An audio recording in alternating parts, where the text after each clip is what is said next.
Now, with only 1 in 10 women reporting the case of sexual violence to the police, the United Nations is marking the 16 days of activism against gender-based violence to create global awareness on the menace. And we're now joined by Olajide Abiose. He is the CEO of the CANS, a Center for Citizens Welfare and Civic Development in Africa, to look at how technology can be employed in this regard. It's a pleasure to have you on the program. Absolutely mine. Thank you very much for bringing me here. Of course. So let's, as you know, the 16 days of activism is still ongoing till December the 10th, of which it started from, November the 25th. But let's look at how technology now can play a key role in ensuring that gender-based violence, is highly, prevented in the country and even globally, generally. All right. So essentially, the problem of GBV is underestimated, and COVID-19 really brought it to light how big the problem is. We can see that during the lockdowns, victims particularly were in the same space as their oppressors, and during that particular period, the amount of cases that were coming to light really showed that there was a real GBV emergency, and we started looking at how technology can address this problem and give some sort of opportunity for the victims to get justice. So really, the first thing was, how do you get people to speak up? How do you get people to report and bring cases to light without being victimized for speaking up? So we needed to see what technology tools can be introduced to people. How can people use mobile technologies, use apps, or feature technologies like IVR, interactive voice response, and USSD to get out cases to those who can provide some sort of response and care, particularly in the cases of health emergency that always results from this violence against women.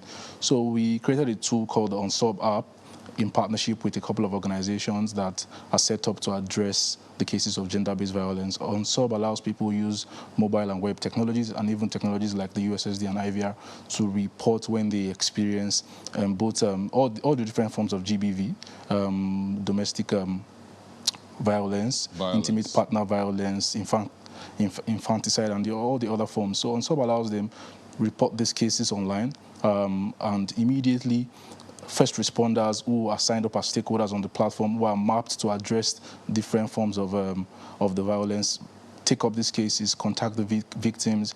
The victims' identities are protected, so the report is anonymous, and they reach out to the contacts added when the cases were reported, and immediately the victims are taken through a process that allows them to get some form of intervention and possible closure of the cases. So we've seen how technology can actually change or make an impact in the dynamics of the gender-based violence problem. And the good news is we're also not just working as CSOs or private sector players, we're working with government institutions, because ultimately what we want to drive is use these platforms to get as much data as possible to drive policy and intervention from the institutions of government set up to actually address these problems.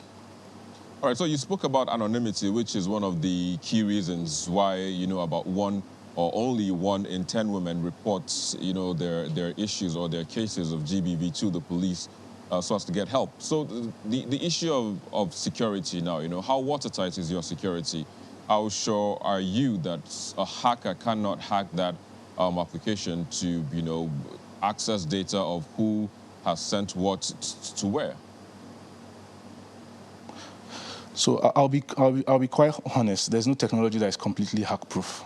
That's clear. But what we try to do is employ world-class practices and standard practices in protecting people's data, and also sometimes data protection is not just about classy technology or high-end technology. It's really about little practices like how do people take out data from the system and making sure all the people that use the system, including the stakeholders that are providing support, know to follow a standardized set of protocols before taking out data or using people's data for specific purposes.